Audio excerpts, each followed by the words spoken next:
Olá! Apresentamos a partir de agora a vida e obra de um dos mais importantes artistas da atualidade. Um artista que, apesar de ser conhecido mundialmente pela arte da cerâmica, é dono também de um vasto trabalho de desenhos e pinturas. Estamos falando de Francisco de Paula de Almeida Brenan. Francisco Brenan, como é conhecido, nasceu na cidade do Recife no dia 11 de junho de 1927. É um escultor e artista plástico que desenvolve seu trabalho com diversos suportes. A infância e adolescência desse grande artista revela o quanto o incentivo pode transformar vidas, mudar opiniões e revolucionar o mundo. Em 1917, o pai de Francisco Brenan, Ricardo de Almeida Brenan, inaugurou a primeira fábrica de cerâmicas da família, a Cerâmica São João, ainda hoje situada nas terras do antigo engenho São João, no bairro da Várzea, no Recife. Como foi a infância desse grande artista pernambucano?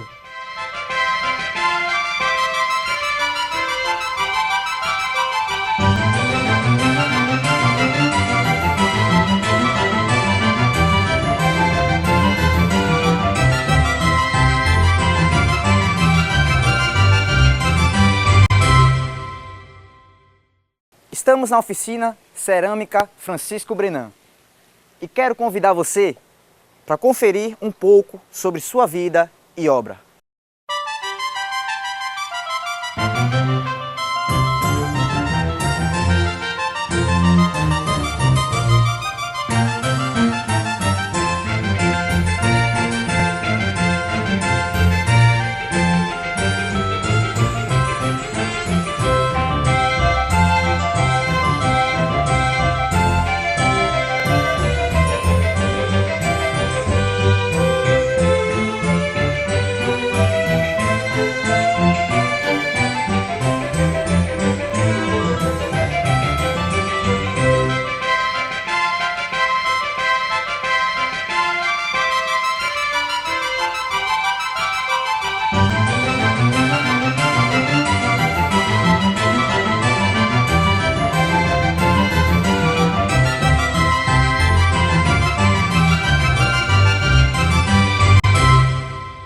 Muitas pessoas conhecem Francisco Brenan apenas através das esculturas e painéis cerâmicos. Mas aqui nesse espaço, a Acadêmia, você vai conhecer uma outra face do artista, pinturas e desenho.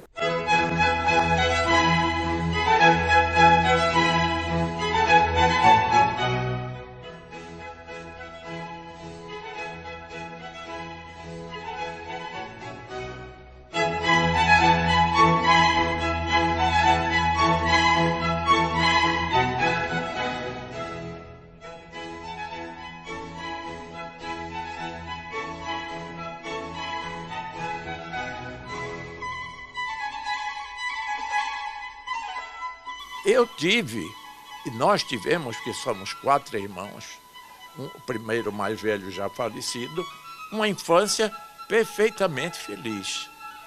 Inclusive, nós não saímos para canto nenhum, que hoje tem até não sei se seria um eufemismo ou um neologismo, que é a palavra sair.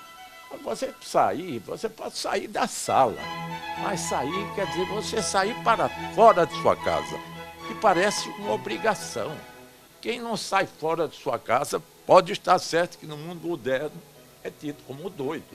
Nós vivíamos aqui na Várzea, não havia calçamento, as estradas não eram pavimentadas, isso foi feito em 1937, entre 37 e 38, e aliás, me recordo que não houve inauguração, porque no dia da inauguração houve uma grande cheia e a Avenida Caxangá virou um rio, já pavimentada, mas a água passou por cima.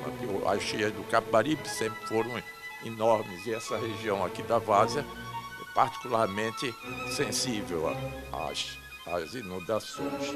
Nós ficávamos confinados aqui, não fizemos o tempo escolar em escola na cidade, fizemos dentro de casa com professoras e só fomos para o colégio a partir do primeiro ano ginasial. Quer dizer, fizemos a admissão no ginásio pernambucano e depois passamos a frequentar o colégio a partir, nessa época, era o primeiro ano ginasial.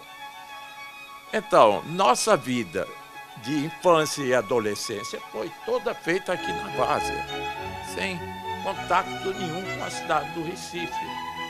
Basta dizer que nós não saímos para as festas, mesmo na época de adolescência, o que seria impossível hoje você reter um jovem em casa se ele tivesse 18, 19 ou 20 anos. Qual é o rapaz de 18, 19 anos hoje que já não tem um carro? Eu só vim a ter um automóvel depois de casado. E olhe lá, não era nem um carro, era um jipe. Uma desgraça. Francisco Brenan faz questão de citar as consequências do estilo de vida adotado pela família. Uma delas, nenhum de nós, somos ao todo 6 filhos, 4 homens e 2 mulheres, aprendemos a dançar porque não frequentávamos nenhum clube e nem aprendemos a dançar. Portanto, não sabemos dançar. Outra consequência, nos habituamos a viver aqui e parece que nós temos um estilo de vida isolado. Não é que nós tenhamos ou eu tenho um estilo de vida isolado. Às vezes fazem perguntas em entrevista como se eu vivesse segregado propositadamente. Muito pelo contrário, eu sou muito falante. O artista também derruba a ideia de um cidadão isolado ou fechado, como muitos pensam. Todas as vezes que eu sou solicitado, quer seja para fotografias ou para responder perguntas, as mais variadas, eu faço isso com o máximo de boa vontade.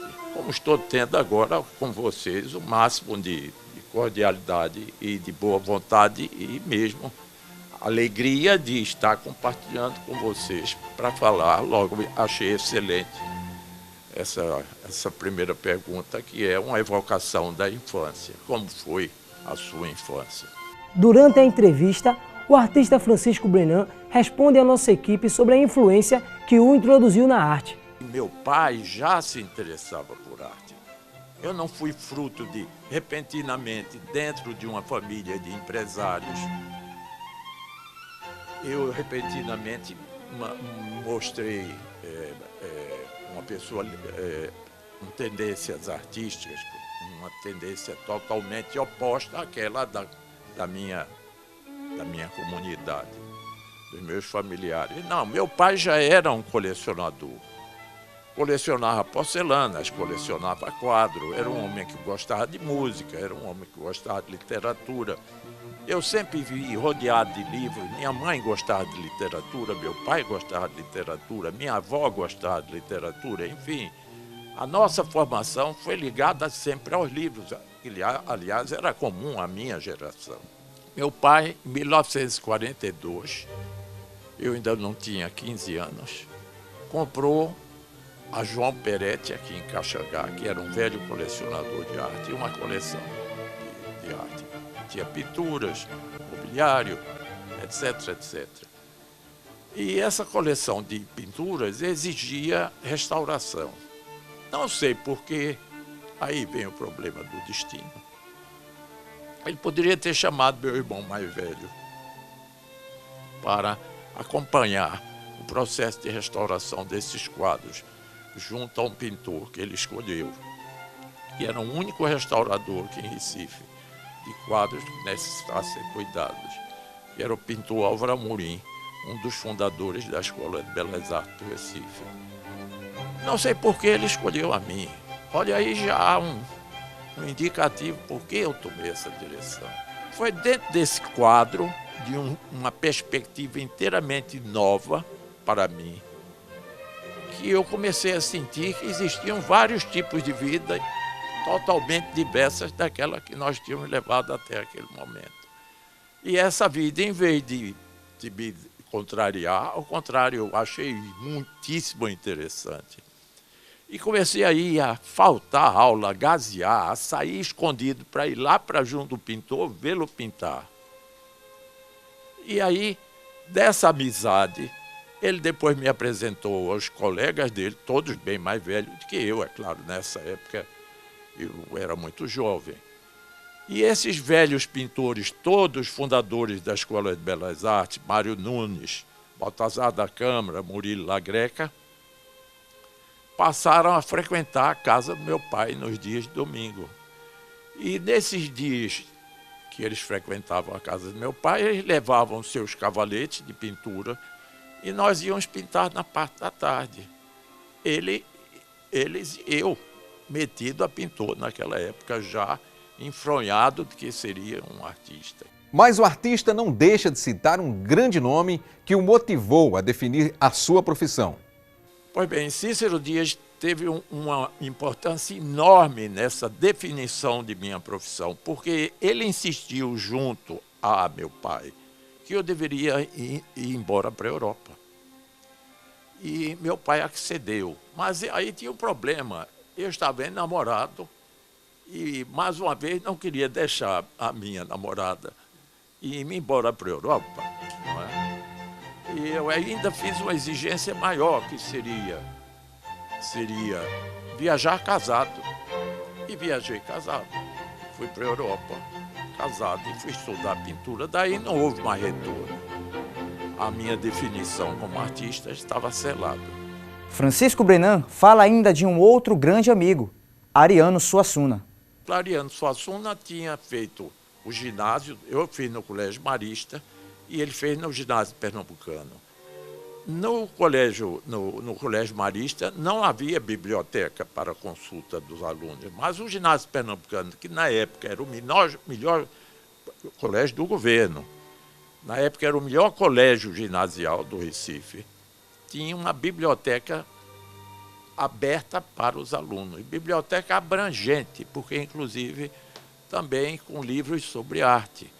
De forma que Ariano Suassuna, no pré-vestibular, quando eu o conheci, falava livremente sobre pintura, e o que me deixou perplexo, porque eu, que tinha conhecimento de pintura, porque estava interessado em pintura, porque me considerava um pintor, e ele, que era um aspirante à literatura, ele era um poeta e um aspirante à dramaturgia, teatrólogo, conhecia bastante pintura para acompanhar todas as minhas divagações sobre arte.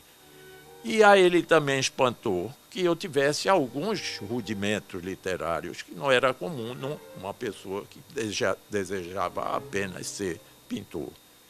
Daí nasceu entre nós uma grande aproximação e uma grande amizade. Mas e a cerâmica? Como essa arte teve início na vida do artista? Essa fábrica ficou mais total abandono. Portanto, em 1971, encontrei-a parcialmente em ruínas e resolvi reconstruí-la. Essa é a história disso aqui. E já reconstruí-la com uma atitude de artista, sabendo perfeitamente por que eu estava reconstruindo. Para povoá-las de esculturas, de pinturas, de murais e de fazer meu trabalho de artista. Foi aí que eu comecei a levar a cerâmica um pouco mais a sério. Porque eu já poderia ter começado muito antes. Eu tive a oportunidade, durante alguns anos, Abelardo da Hora trabalhou aqui, o escultor Abelardo da Hora, que é meu amigo, trabalhou aqui junto com meu pai. E Abelardo foi quem me ensinou a fazer esculturas. Mas eu não tinha nenhum atrativo por escultura. Minha atração maior era a pintura. Portanto, eu aprendi a fazer escultura, mas não levei isso adiante. Como não levei adiante também me dedicar à cerâmica. Foi preciso a viagem à Europa e lá encontrar alguns pintores, sobretudo Picasso, que já faziam cerâmica. Quer dizer, eles faziam cerâmica lá na Europa, eram grandes pintores, os maiores artistas do século XX, faziam cerâmica, e eu, um mero estudante de arte, recusava fazer cerâmica quando eu tinha todo um universo cerâmico a meu favor. Então eu refleti sobre isso e resolvi, quando voltasse ao Brasil, me dedicar com seriedade à cerâmica. E foi o que eu fiz. Mas existe alguma arte produzida pelo artista que mais o impressionou? Nenhum artista pode escolher ele mesmo o que é que ele fez de melhor. Essa escolha é feita sempre, surpreendentemente, por um público exterior a ele e sempre com uma vontade que em nada ele influenciou. Dou um exemplo capital em relação a um artista dos mais conhecidos universalmente, que é Leonardo da Vinci, que teve uma obra pictórica relativamente pequena, mas foi um dos grandes gênios, não só da pintura, como um gênio universal em tudo aquilo que se dedicou. O Leonardo da Vinci tem uma obra pictórica pequena, mas tem quadros muitíssimo mais importantes do que a Mona Lisa. No entanto, a Mona Lisa não é só um quadro, talvez seja o quadro mais conhecido do mundo. É um quadro que é hoje uma referência universal e na realidade, é venerado, não é nem admirado. Se você for a Paris, você encontra no Louvre filas triplas, ondulando através do quarteirão. É só para ver a Mona Lisa. Não estou interessado absolutamente em nada que tenha dentro do Louvre. Olhe que lá dentro tem preciosidades. Mas eles só querem ver a Mona Lisa. Eu, por exemplo, tenho aqui no meio de centenas de esculturas, tem uma escultura que o público já escolheu, que é a escultura preferida. Eu comecei a notar isso, porque nas diferentes exposições que eu fiz no estrangeiro e aqui no Brasil, em estados diversos, São Paulo, Paraná, etc., sempre que faziam os cartazes da exposição, escolhiam essa escultura como cartaz. Quer dizer, já havia uma preferência também no sentido de uma avaliação crítica superior, porque aí já não era o grande público, mas sim as pessoas que organizavam a exposição, em achar que aquela era a minha melhor peça, a minha melhor escultura, que é uma escultura de uma deusa grega chamada Palas Atena. E eu sigo aí um conselho de Picasso. Ele diz: o bom quadro, ou um bom trabalho, é aquele que lhe surpreende depois de muitos anos de você não tê-lo visto. O artista é influenciável? Eu continuo hoje infinitamente influenciável, infinitamente receptivo. Eu me influencio por tudo. Aliás, à medida que envelheço, eu começo a ficar como se fosse uma criança. A influência ainda é mais perceptível, porque eu já não tenho nenhuma espécie de sobreguarda, nem estou querendo me defender, não sou uma pessoa empedernida. Então, essa influência é de toda parte. Eu posso ter influência. Eu gosto muito, por exemplo, de ler histórias em quadrinho.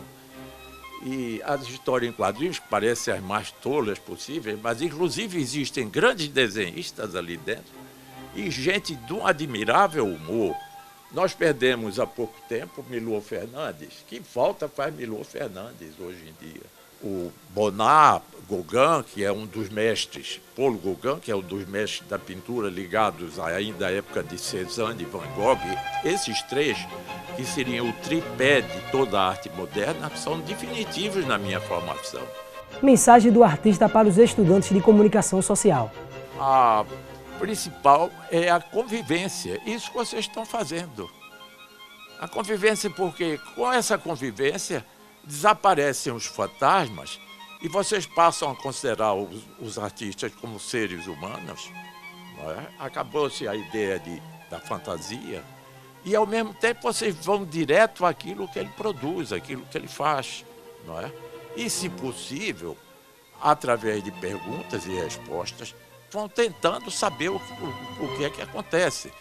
Aquilo que eu disse no início dessa entrevista, dizendo que às vezes me fazem perguntas.